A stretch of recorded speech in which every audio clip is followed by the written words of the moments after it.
Thank you, Mr Van Dalen. Our next speaker for 1.5 minutes is Mr Higgins. Chairman, I oppose the Lisbon referendum from a left and socialist perspective and reject the intervention of xenophobes and right-wing forces.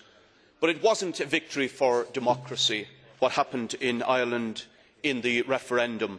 The Irish people were threatened by a major coalition of the political establishment, big business, most of the capitalist press and the EU Commission, that if they voted no, they would be economically isolated, they would be punished by the European Union, there would be a flight of capital and investment, and they were told that if they voted yes, there would be jobs, investments and recovery.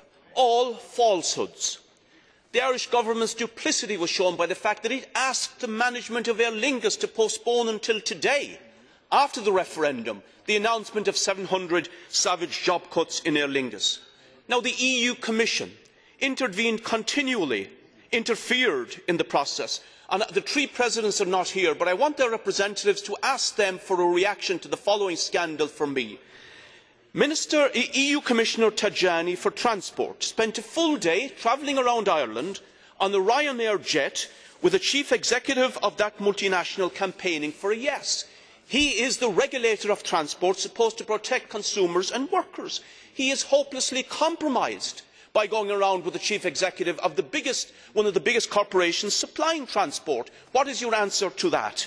Also, the last point, Chairman, is there is speculation that Mr Tony Blair will be a new president of the EU Council. Let's be clear, Mr Tony Blair is a war criminal. Under no circumstances can he be...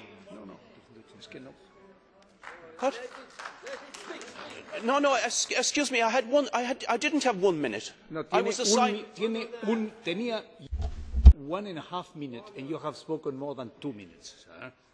Yes, I was interrupted here unnecessarily, Chairman. I think you're the chair, not this gentleman here. Exactamente. Yo soy el presidente. Yeah, I'm the chairman. Was that Mr Blair must not be appointed as the president of the EU.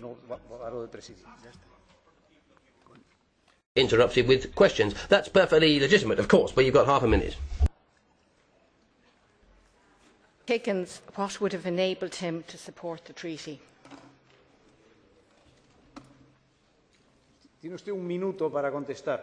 1 minute to answer, Mr Higgins.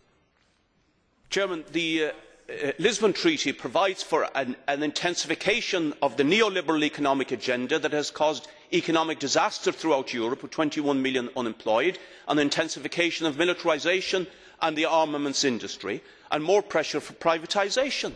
There is nothing in that treaty in that sense that a committed socialist could support.